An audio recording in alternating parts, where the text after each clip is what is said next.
사랑하는 생명사랑교회 여러분, 전국의 성도 여러분, 지난 일주일 동안 편안하셨습니까? 오늘 예배에 참여하신 여러분 모두를 생명과 평화의 예수 그리스도의 이름으로 환영합니다. 오늘은 부활절 셋째 주일입니다. 또 우리 교단이 제정한 씨뿌림 주일이고 4.19 혁명 기념 주일이기도 합니다. 씨뿌림 주일을 생각하면서 전국에 있는 농촌교회, 우리 한국교회의 모판교회가 되었다고 하는 농촌교회를 함께 생각하면서 기도하시면 좋겠습니다. 또 이 땅의 민주화를 위해서 자신의 몸을 아끼지 않고 헌신했던 많은 민주열사를 기억하는 그런 4.19 혁명 기념일이기도 합니다. 마침 또 총선이 끝났는데요. 우리들 모두가 정말 깨어있는 민주시민으로 거듭날 때 오히려 이 땅의 민주화가 더 잘 될 거라고 생각합니다. 특별히 뜻깊은 4.19 혁명 기념주일도 기억해 주시면 고맙겠습니다. 저희가 매주 지구를 위한 환경 실천을 위해서 한 가지씩 무엇인가 하려고 합니다. 이번 주는 탄소 헌금으로 나무를 심읍시다라는 주제로 보냅니다. 지금 인류 문명은 우리 일상생활에서도 많은 양의 이산화탄소를 배출하도록 그렇게 되어 있습니다. 그래서 별거 아니지만 우리 또한 정말로 계속 살아가는 그 삶 속에서 탄소를 배출합니다. 여기에 책임을 지고 우리가 탄소헌금을 들여서 나무를 심는 일뿐만 아니라 정말 이 기후위기를 극복하는 데 사용하면 좋을 것 같습니다. 오늘 설교는 우리 황은영 목사님께서 해주시겠습니다. 황은영 목사님은 신학자이시고 다른 교단에서 이미 목사 안수를 받으셨지만 다시 우리 교단에서 목사가 되기 위해서 지금 목사 수련생 과정을 밟고 있습니다. 오늘 설교에 크신 은혜가 여러분과 함께 하시길 빕니다. 이제 성부, 성자, 성령의 임재를 알리는 세 번의 징울림과 더불어서 우리 모두 마음을 모아 영과 진리로 하나님께 예배하겠습니다.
주님은 순박한 사람을 지켜주신다. 내가 가련하게 되었을 때에 나를 구원하여 주셨다. 내 영혼아, 주님이 너를 너그럽게 대해 주셨으니 너는 마음을 편히 가지라.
악을 행하는 자들 때문에 불평하지 말며 불의를 행하는 자들을 시기하지 말지어다.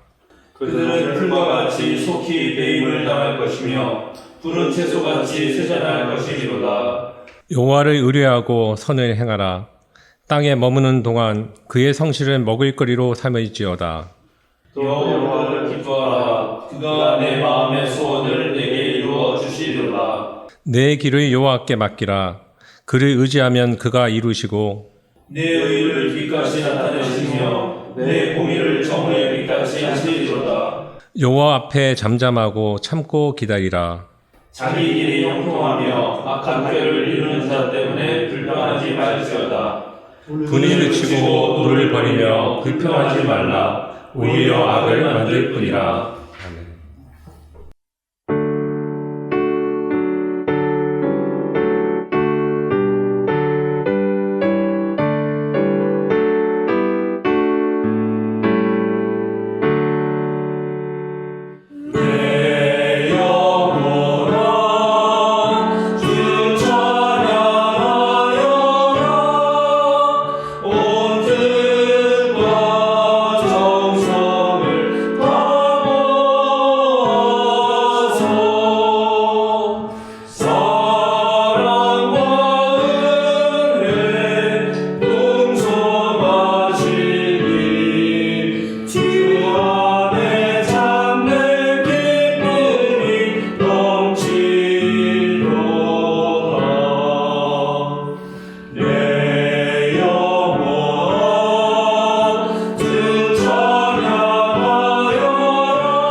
박상원 집사님의 목회 기도가 있겠습니다.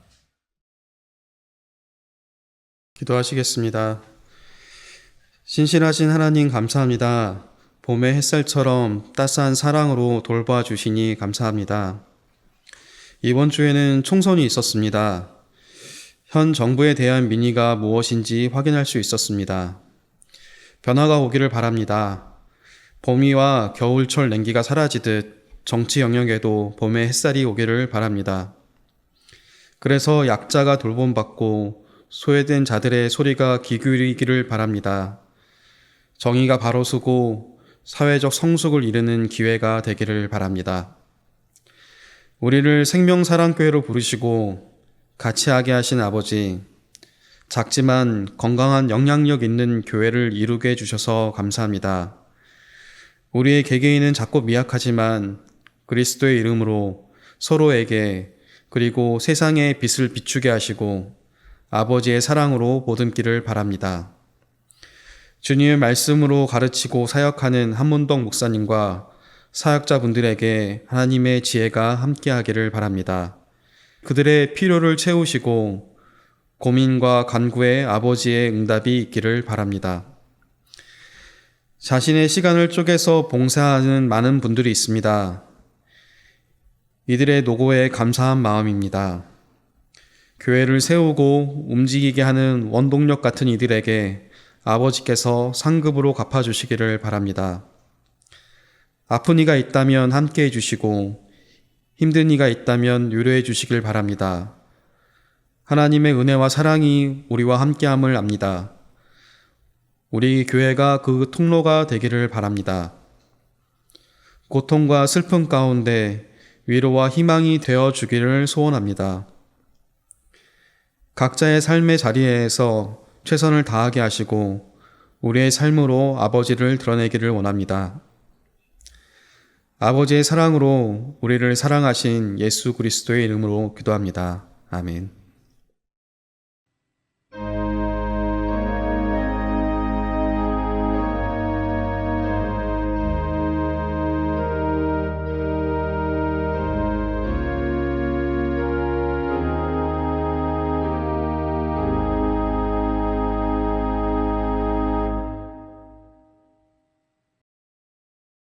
부활절 셋째 주일 우리에게 주시는 성경 말씀은 에스겔서 34장 12절에서 16절 말씀과 히브리서 13장 7절에서 15절 그리고 20절에서 22절입니다.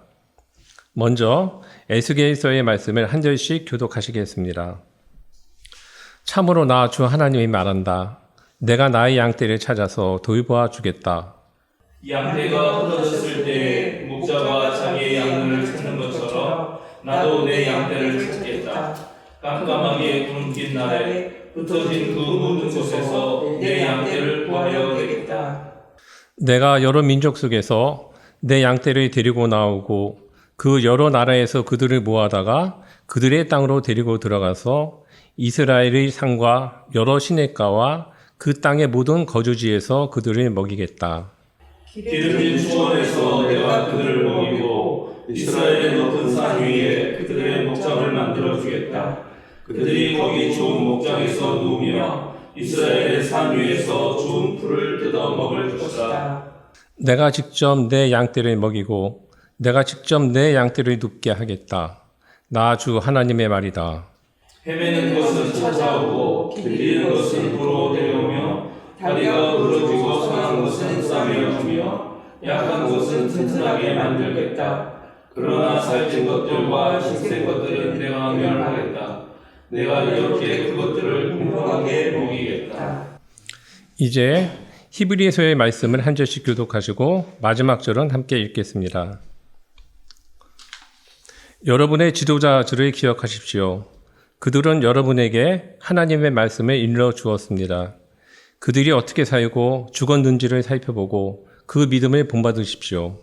예수 그리스도께서는 어제나 오늘이나 영원히 한결같은 분이십니다. 여러 가지 이상한 교훈에 끌려다니지 마십시오. 음식 규정을 지키는 것으로 마음이 튼튼해지는 것이 아니라 은혜로 튼튼해지는 것이 좋습니다. 음식 규정에 매여서 사는 사람들은 유익을 얻지 못했습니다. 우리에게는 한 제단이 있습니다. 그런데 유대교의 성전에서 섬기는 사람들은 우리의 이 제단에 놓은 제물을 먹을 권리가 없습니다. 유대교의 제사의식에서 대제사장은 속죄 제물로 드리려고 짐승의 피를 지성소에 가지고 들어가고 그 몸은 진영 밖에서 태워버립니다. 그러므로 예수께서도 자기의 띠로 백성을 구원하게 하시려고 성문 밖에서 고난을 받으셨습니다. 그러므로 우리도 진영 밖으로 나가 그에게로 나아가서 그가 겪으신 치욕을 짊어집시다. 사실 우리에게는 이 땅 위에 영원한 도시가 없고 우리는 장차 올 도시를 찾고 있습니다. 그러니 우리는 예수로 말미암아 끊임없이 하나님께 찬미의 제사를 드립시다. 그것은 곧 그의 이름을 고백하는 입술의 열매입니다. 영원한 언약의 피를 흘려서 양들의 위대한 목자가 되신 우리 주 예수를 죽은 사람들 가운데서 이끌어내신 평화의 하나님이 여러분을 온갖 좋은 일에 어울리게 다름질해 주셔서 자기의 뜻을 행하게 해 주시기를 빕니다. 또 하나님께서 예수 그리스도로 말미암아 우리 가운데 자기가 기뻐하시는 바를 이루시기를 빕니다. 예수 그리스도께 영광이 영원 무궁히 있기를 빕니다. 아멘.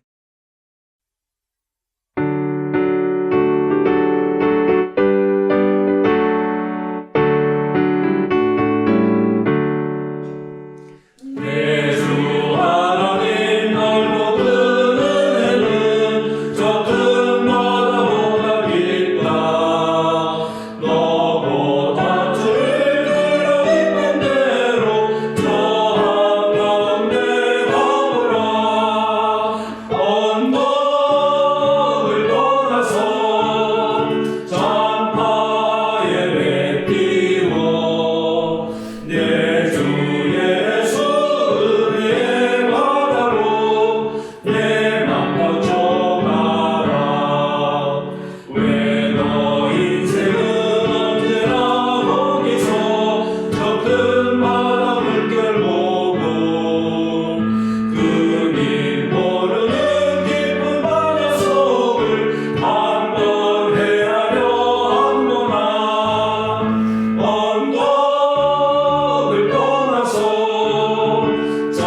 황은영 목사님이 불가능한 정의를 기다리며 라는 제목으로 말씀 전해 주시겠습니다. 오늘 읽은 본문인 에스겔서와 히브리서는 모두 양들을 모으시면서 결국 정의와 평화의 영광을 드러내는 목자에 대한 전망과 또 그 전망에 따라 그의 양들이 가져야 할 마음가짐을 다루고 있습니다. 사실 본문에는 드러나지 않지만 에스겔서와 히브리서 모두 신앙 자체의 지속 가능성, 즉 지금 우리가 견지하는 신앙이 과연 믿을만 것인가 라는 물음을 계속 제기하는 역사 안에서의 고난과 환난의 문제를 다루고 있습니다. 그리고 그 역사의 고난과 환난 속에서 그럼에도 그 믿는 바가 제시하는 약속을 믿고 견디는 마음의 자세 역시 보여주고 있습니다. 오늘은 교단이 정한 4.19 기념주일이며 또한 총선을 마친 상황입니다. 우리 모두 각자는 우리가 생각하는 정의에 대한 믿음을 바탕으로 역사를 따라 살아갑니다.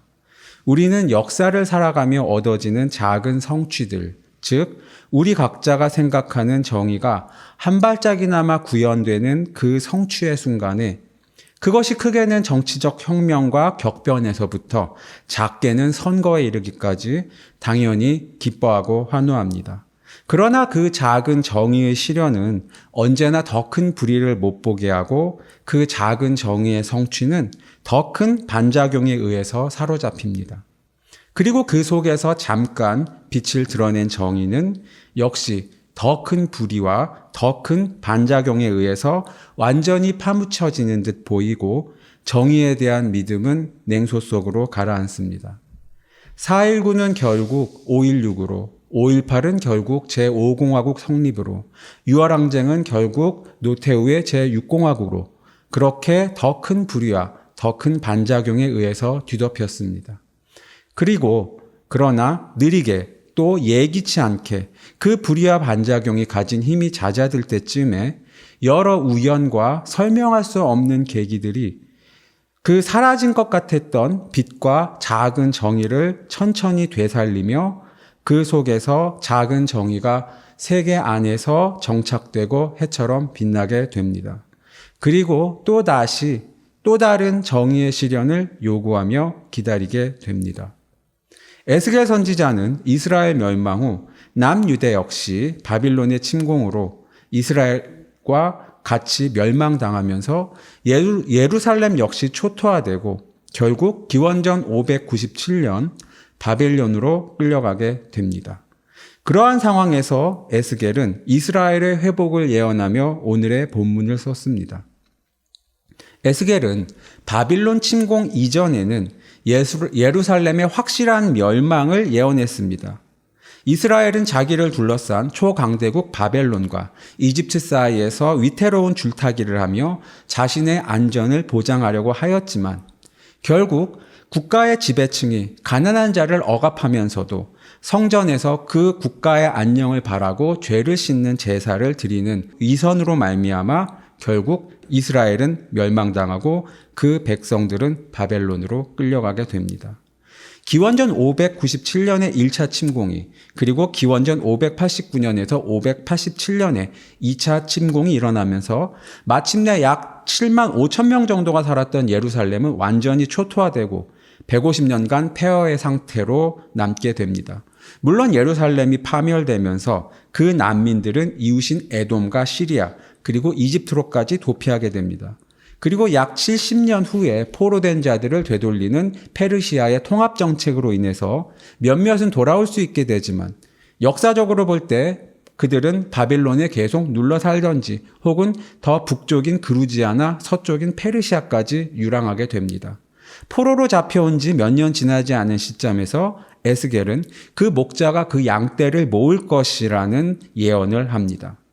그 앞날의 전망이 전혀 보이지 않는 상황 속에서 그리고 유대인들이 완전히 뿔뿔이 흩어진 상황 속에서 에스겔은 불가능한 것을 예언합니다. 그 불가능한 예언은 곧 하나님 스스로가 목자가 되어서 각 나라에 흩어진 이스라엘을 모으며 이스라엘 땅에서 풍요롭게 그 양을 먹이며 공평하게 혹은 히브리어로 베미슈파트, 즉 정의 안에서 혹은 현명한 심판을 하며 그 양들을 먹인다고 예언합니다. 정복을 마치고 그 위세를 드러낸 바빌론의 전성기에 그들이 돌아와서 이스라엘 땅에서 정의가 이루어지며 행복을 누린다는 것은 믿을 수 없는 약속입니다. 그리고 이러한 믿을 수 없는 약속 혹은 불가능한 것에 대한 예언은 또한 거꾸로 보면 기존의 통치체제 자체, 즉 목자로 상징되는 기존의 통치체제의 운영 자체가 완전히 파탄해 버렸다는 사실을 역설적으로 드러냅니다. 고대적 상황에서 목자와 양이라는 상징은 성석뿐만이 아니라 고대 근동에서 왕권을 정당화하는 여러 문서들에서 흔히 나타나는 비유였습니다. 그런데 목사의 부재와 양을 착취하는 목자의 이미지는 결국 그 통치체제의 운영이 그 수혜자들을 위해서 작동하는 것이 아니라 그 운영자들의 이익을 위해서 작동해온 현실을 고발하는 것이기도 합니다. 그 구성원 모두 유익을 주는 목자로 상징되는 통치체제가 아니라 그 운영을 오용하고 조작하며 소수에게 혜택을 가져오도록 조종하는 살찌고 강한 자로 대표되는, 즉 소수의 유익을 주는 그러한 부정의한 현실을 고발하고 있습니다. 그 불의를 일삼는 통치체제가 희생제사를 통해 하나님께 환심을 사려고 하는 중앙성전 자체와 결합하면서 거대한 종교적 위선과 정치적 부정의의 복합제를 만들어 내었지만 또한 동시에 결국 역사는 그것들 모두가 어떻게 파산했는지를 보여주고 있습니다. 대형교회 목사님들과 대통령이 서로 그 종교적 신성함과 정치적인 권력을 서로 맞바꾸는 일은 우리가 흔히 보는 모습입니다. 이러한 상황에서 하나님이 그 스스로 목자가 되어서 곧 양들을 직접 다스리며 병든 자를 고치며 동시에 살찌고 강한 자를 없앤다는 것은 사실 꽤 급진적인 정치적 비전입니다. 목자를 자처하는 권력을 준 계급들이나 혹은 그들을 신성화하는 사제들 혹은 제사장들이 아니라 보이지 않는 정신적인 존재이신 그 선하며 지성적인 힘이 어떠한 시스템이나 통치체제 없이 직접적으로 정의와 생명의 번성을 이루겠다고 약속합니다. 그 정의의 실현이 지향하는 것은 상한 자를 싸매며 병든 자를 강하게 하고 살찐 자와 강한 자를 없애는 것입니다. 사회의 시스템이 있고 그 시스템이 통치체제를 가지며 운영할 때 결국 그 속에서는 강한 자들이 권력을 가지며 그 권력을 효율적으로 운영하는 규칙들과 논리들, 그리고 그 논리들 속에서 피해를 보는 약자가 생겨납니다.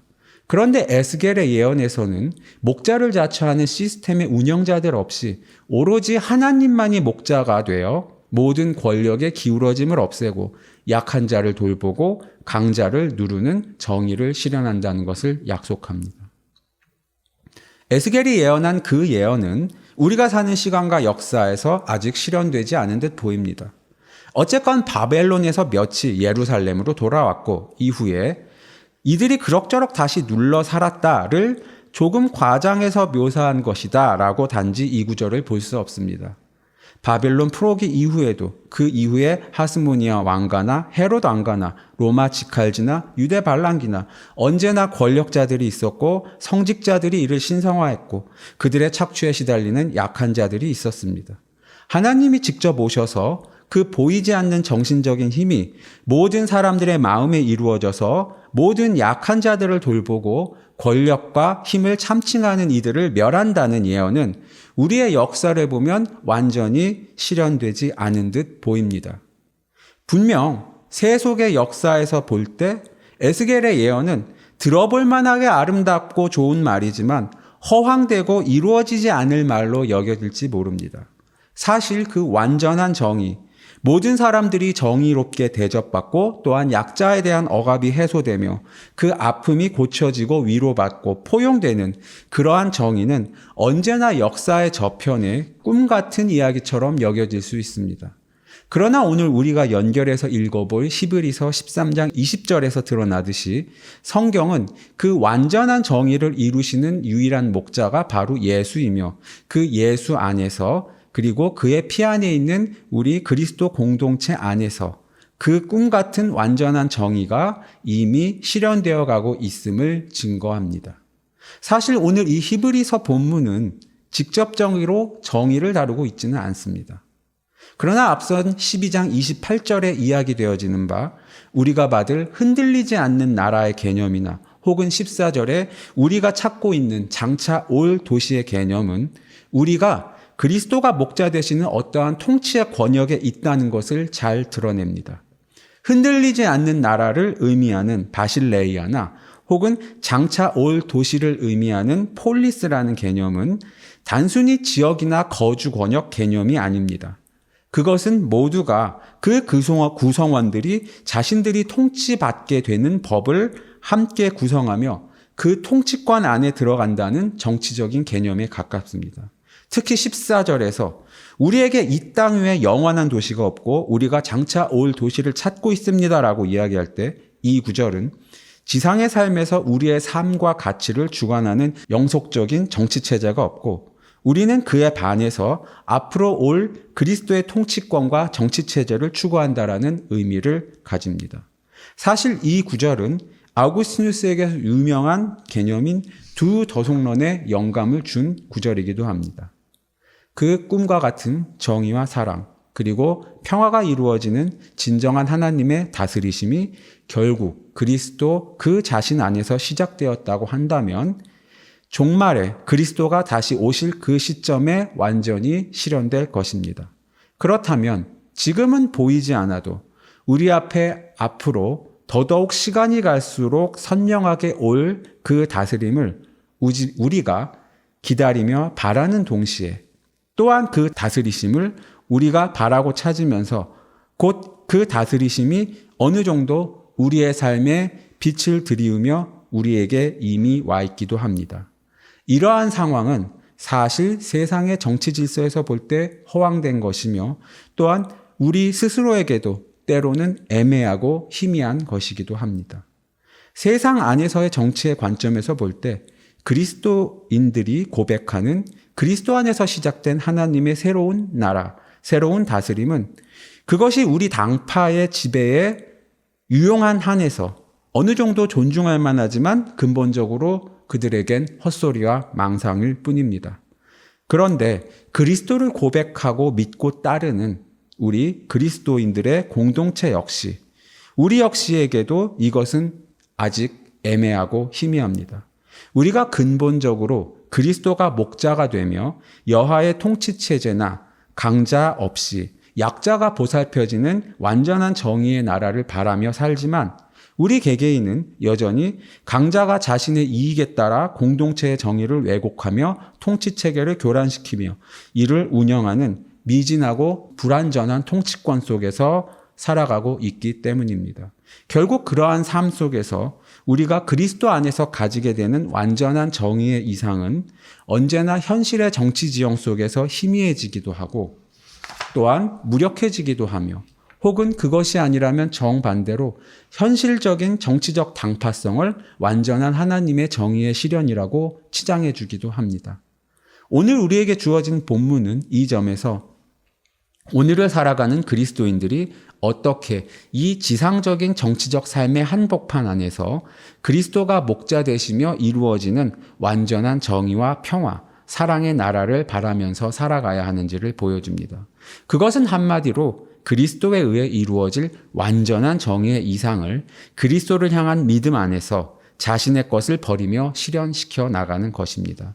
결국 그 과정 속에서 그 나라를 위해 기꺼이 그리스도를 따라서 자신의 선한 행위를 통해서 자신을 희생 제물로 내어놓으면서 전혀 다른 공동체의 질서를 세상에 드러나는 것입니다. 우선 우리는 그리스도를 향한 믿음을 가지고 그 믿음을 살아내는 삶 속에서 이루어지는 정의의 이상을 살펴볼 수 있습니다. 7절에서는 하나님의 말씀을 알려주고 인도하던 자들을 생각하며 그 행실의 결말을 주의하고 믿음을 본받으라고 이야기합니다. 저는 일전에 독일에서 공부할 때 슐라이어마라는 유명한 독일 신학자의 묘소에 간 적이 있습니다. 3m나 더 되는 비석에 금박으로 이 구절이 새겨져 있어서 적잖이 실망했던 적이 있습니다. 저 신학자는 자기가 그 말씀을 일러주고 인도하던 지도자이니 사람들이 자신이 죽어서라도 자신을 기념하라는 이야기를 마지막으로 묘비에 남긴 것인가 라고 오해했던 적이 있습니다. 그러나 사실 이 히브리서 13장 7절이 그 행실의 결말을 보고 믿음을 본받으라고 권고한 그 인도하던 자들은 11장과 2장에 등장하는 무수히 많은 믿음의 선조들, 즉 아벨과 에녹, 아브라함, 사라, 모세, 기드온, 다윗, 그리고 결국 최종적으로 예수까지 향하는 그러한 믿음의 선조들을 의미합니다. 즉 그 신학자 슐라요마커 역시 그 구절을 자신의 삶이 그러한 신앙의 선조들을 기념하고 본받으려 했다는 일생의 좌우명으로 삼았다란 의미에서 그 구절을 비문으로 쓴 것이겠지요. 여기서 우리가 주목해 볼 시점은 행실의 결말이라는 용어입니다. 우리가 본 새 번역에서는 어떻게 살고 죽었는지를 살펴보고 라고 번역되어 있지만 개역개정에서는 이 부분을 행실의 결말이라고 번역합니다. 그런데 그리스어 원어에서 결말, 즉 ekbasis 단어는 단순히 최후의 문제, 죽음의 문제가 아닙니다. 그것은 결말이기도 하고 하지만 동시에 어떠한 진행 과정에서의 결과를 의미하기도 합니다. 더 나아가서 행실로 번역된 아나스트로페라는 단어는 그 자체로 다시 돈다 혹은 돌고 돈다는 의미입니다.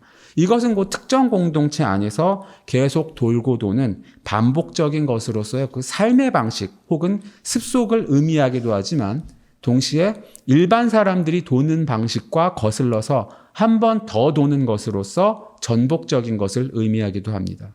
즉 어떻게 살고 죽었는지의 구절이나 행실의 결말이라는 구절은 결국 원어적 의미에서 그 믿음의 선조들이 보인 고유한 행동 방식과 그것이 자아낸 삶의 결과들의 문제를 의미하게 됩니다. 하지만 동시에 그 고유한 행동 방식과 결과가 역시 지배적인 세상 사람들이 가지는 행동 방식과 전혀 다른 전복적이고 또한 기존의 틀을 완전히 바꾸는 혁명적인 이라는 의미 역시 거기에 깔려 있기도 합니다. 이들이 보여주는 전복적인 삶의 방식에 가지는 공통점은 히브리서에서 이야기한 것처럼 결국 보이지 않더라도 모두가 믿음을 가지고 앞으로 나아갔으며 그 과정에서 나라들을 이기고 정의를 이루고 불의를 멸망시키기도 했지만 동시에 이를 위해서 채찍질과 투옥 그리고 참수와 유리와 환란, 궁핍 등을 감수했던 것이라고 드러납니다. 그리고 마지막 예수 그리스도는 인내 속에서 그 백성을 위해서 십자가를 짊어지는 삶을 사시게 됩니다. 하나님의 완전한 정의의 나라가 가지는 전복적인 삶의 가치와 비전은 그것이 세상의 관점에서는 보이지 않고 우리에게는 희미하게 보이기 때문에 결국 우리 자신의 삶을 거는 모험을 요구합니다. 그리고 그 모험 속에서 하나님의 능력이 우리가 예상할 수 없는 매우 큰 변화를 불러일으킬 수도 있지만 동시에 그 과정 속에서 우리 각자가 짊어지는 고통과 시련 역시 있을 수밖에 없게 됩니다. 우리의 믿음이 그저 한 세상 지나가는 삶의 평안과 안락함을 위해서 가지는 것이라면 그것은 우리의 일신과 안녕을 위협하는 위기를 극복하기 위한 종교적 무모함이나 혹은 일신과 안녕을 위해 갖춰놓은 시스템 속에서 가지는 종교적인 낙관이 됩니다. 그러나 우리의 믿음이 하나님의 완전한 정의와 평화, 사랑의 나라로 온전히 향하면 향할수록 우리를 통해서 하나님의 능력이 기이하게 드러나며 모든 것을 바꿀 수 있고 동시에 그 능력은 그 과정에서 겪게 되는 고난과 시련, 어쩌면 그 고난과 시련은 그럼에도 우리에게 고통을 주지 않을 수 있습니다. 특히 오늘 본문은 그 믿음의 모범으로서 지나간 단순한 과거의 모범이 아니라 어제나 오늘이나 영원토록 우리에게 드러나시는 그리스도의 모범을 제시합니다. 그리고 그리스도를 따르는 모범의 핵심은 바로 다른 이들의 죄를 대신해서 대제사장의 역할을 하며 속죄하는 동시에 자기 스스로 제물이 되어 고난과 고통을 당하는 것에 있습니다. 제사장이자 동시에 제물이 된다는 것. 이것은 그리스도가 가진 신비한 역할, 즉 하나님에게 인간의 대표로서 인간을 대리하며 그들의 죄의 용서를 간구하는 동시에 하나님 자신으로서 인간을 위해서 자신을 십자가에 희생하며 고난을 감수하는 이중적인 역할인 것입니다. 그리고 그리스도교는 바로 언제나 그리스도를 믿는 신앙인들 각자가 그를 믿음으로써 그의 영을 가지고 그리스도의 인격을 우리 안에 모신다는 것을 강조합니다. 따라서 12절에 이야기하는 것처럼 그리스도가 자기 백성을 위해서 스스로 희생제물이 되어 자신을 바치고 고난을 겪는 것처럼 우리 각자 역시 그리스도의 몸이자 작은 그리스도로서 세상이 모든 죄들을 우리가 짊어져서 세상을 위해 비는 동시에 또한 우리가 섬기는 이웃들을 위해서 우리의 삶을 바치는 희생제물로 고난을 감수하는 것입니다. 이러한 대의는 어쩌면 정치라는 삶 속에서 추상적으로 느껴질지 모릅니다. 그러나 그러한 대의는 가장 삶의 구체적인 실천을 요구하며 급진적으로 정치를 벗어나는 동시에 정치를 거쳐가며 정치에 갇히지 않는 것입니다. 그러한 삶은 다시 우리의 원래의 문제, 즉 지상의 정치적 지형과 질서 속에서 하나님의 완전한 정의의 이상, 즉 어떠한 위계나 불평등 없이 모든 상처 입은 생명을 어루만지고 보듬고 감싸는 완전한 정의를 구현해내는가의 문제로 돌아가게 됩니다. 그리스도를 따라 고난을 감수하는 삶의 문제는 현실 정치에 작동하는 당파성과 혹은 정의에 대한 현실적인 힘의 논리를 모두 넘어서서 주어진 체제 안에서 존재하는 강한 자와 살찐 자에 도전하며 약한 자와 상한 자를 돌보는 근원적인 정의를 요구합니다. 이런 점에서 우리에게는 지상의 정치적 흐름들과 정치 운동 속에서 우리가 머리를 둘 만한 도성, 즉 우리가 헌신하고 마음을 둘 정치 공동체를 발견할 수 없습니다. 물론 우리는 분명히 세속적 정치 공동체의 한복판에 살아갑니다. 그리고 그 세속 공동체에서 세속적인 관심을 따라 정의와 평화가 조금이나마 이루어질 수 있게끔 나름의 방식대로 기여할 수 있습니다. 그러나 그 정치 공동체의 존재나 그것이 주는 대의가 우리의 온전한 삶의 헌신을 요구하는 그러한 대상이 아닙니다.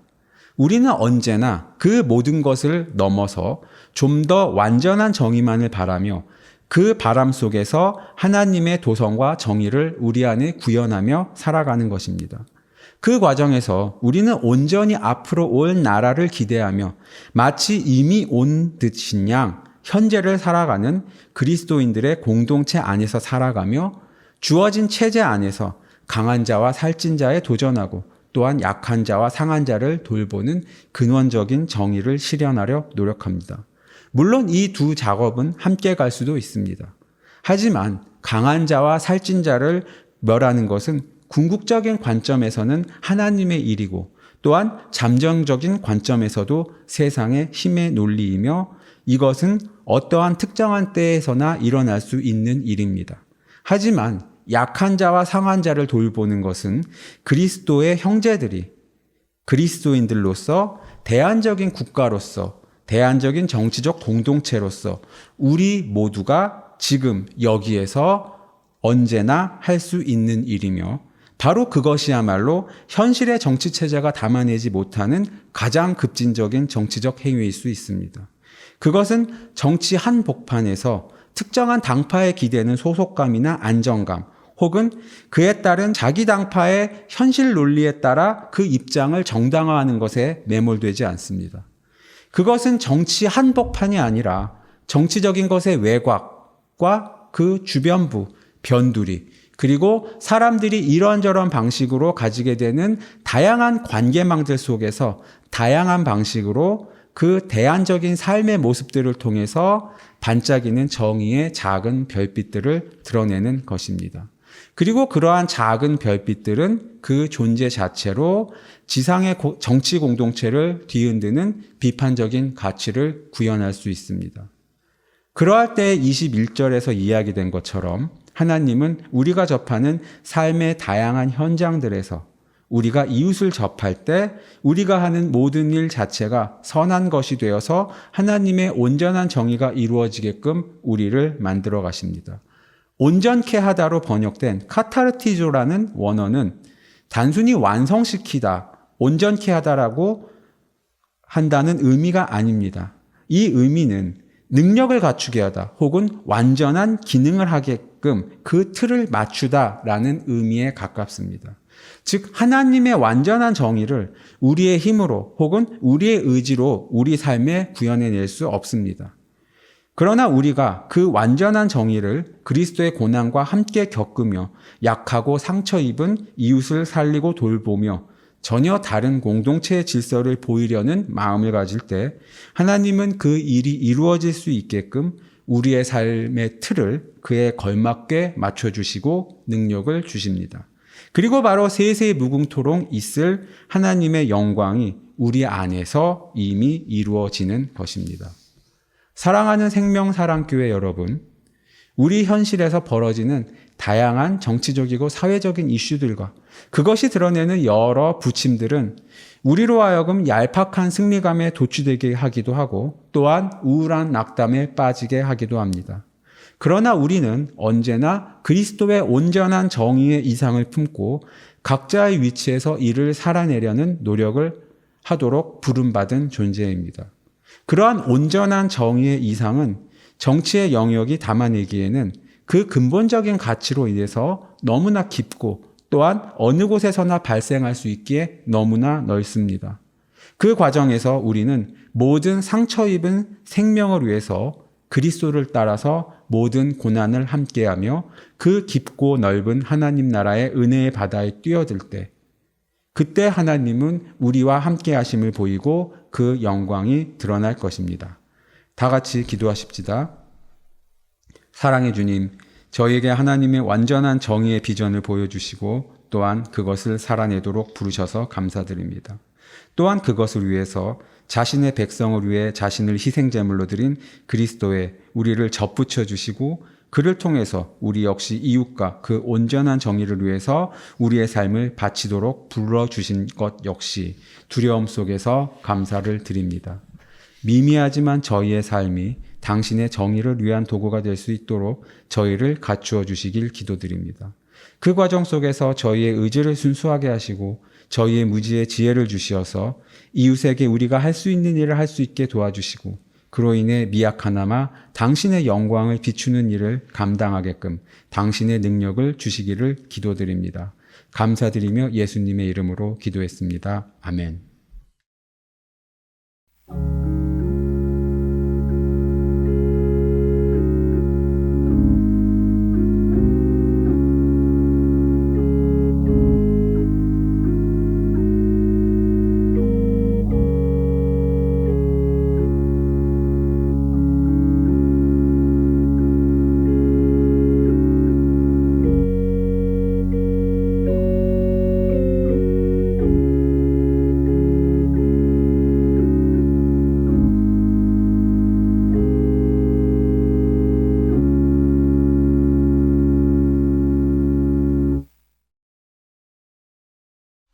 이제 우리 생명사랑 신앙 고백문으로 다 같이 우리의 신앙을 고백하겠습니다.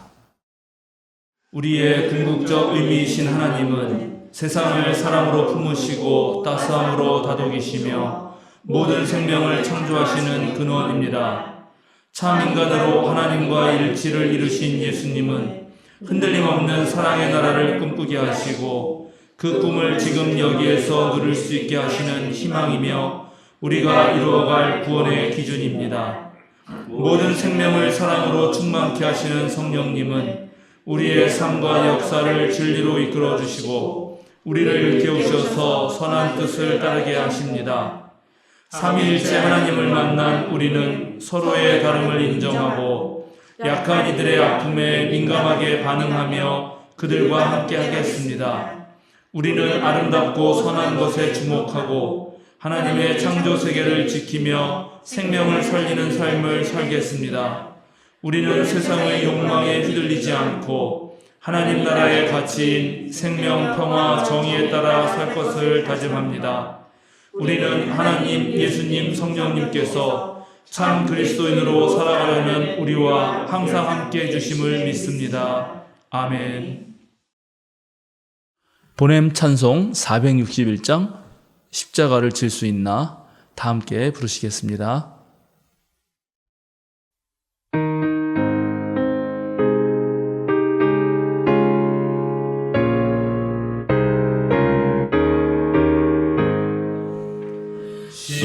십자가를 질 수 있나 주가 물어보실 때 죽기까지 따르오리 성도 대답하여라 우리의 신령 주의 것이니 주님의 영상 만드소서 주님도 따라 살아갈 동안 사랑과 충성을 바치오리라 너는 기억하고 있나 구원받은 강도를 그가 회개하였을 때 나로 허락받았다 우리의 신령 주의 것이니 주님의 영상 만드소서 주님도 따라 살아갈 동안 사랑과 충성을 바치오리라 걱정 근심 없는 그는 너를 불러 덮을 때 주께 내려 맡기겠나 최우승 님이는요 우리의 신령 주의 것이니 주님의 영상 만드소서 주님도 따라 살아갈 동안 사랑과 충성을 바치오리라 이런 일 다 할 수 있나 주가 물어보실 때 용감한 자 바울처럼 선뜻 대답하리라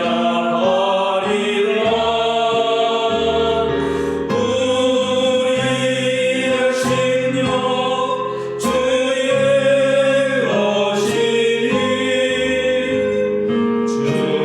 영상 만드소서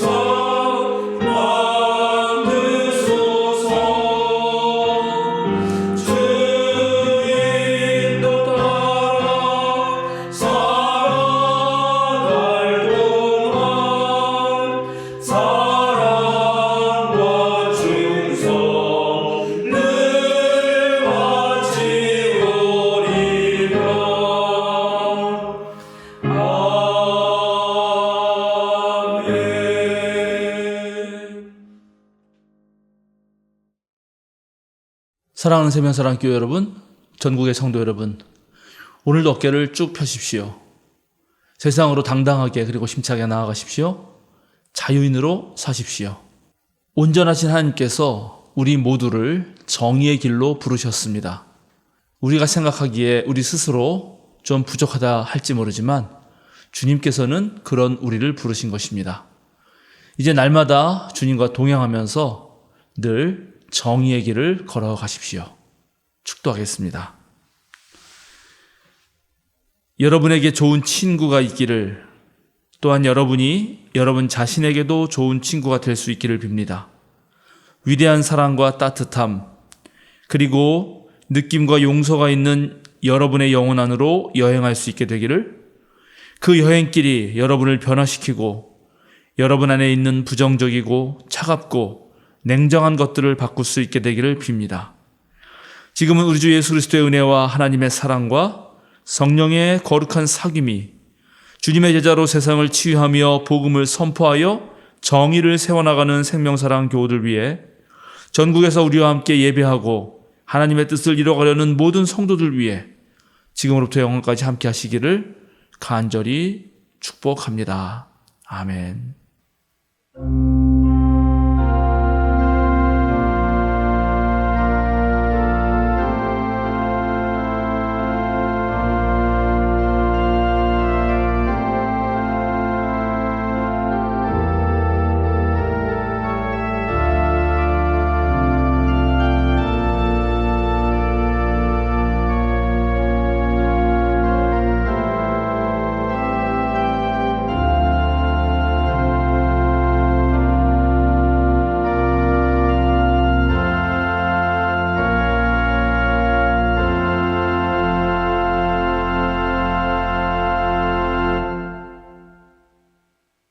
사귐과 알림 시간입니다.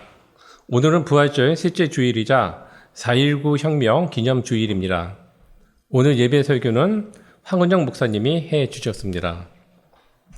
오늘 사도신경 부임은 함은정 목사님께서 교학협력센터 일정 관계로 휴강합니다. 생명사랑 추천 도서 목록을 정했습니다. 4월 추천 도서는 엔도 수작구의 침묵이라는 책으로 교회에 5권을 구비했습니다. 명랑책방 5월 책 소개 영상 그리스도교의 신 역사적 개관에 출연하실 분은 교역실로 연락 주시기 바랍니다. 이번 아가페 모임은 산모둠이 모이겠습니다. 다시 하겠습니다. 이번 주 아가페 모임은 산모둠이 모이겠습니다. 주제는 경청과 이해의 공동체를 위한 안전한 대화법 실습입니다. 4월 18일 목요일날 저녁 8시에 떼제 기도회가 있습니다. 다음 주 21일 오후에 생사설전이 있습니다. 이번 총선을 주제로 함께 이야기를 나누는 시간을 갖겠습니다. 4월 27일 토요일에 백향목회 나디가 있습니다. 다음 주 생일자는 15일 오지훈 성도님, 16일 박상훈 집사, 20일 이진규 성도입니다.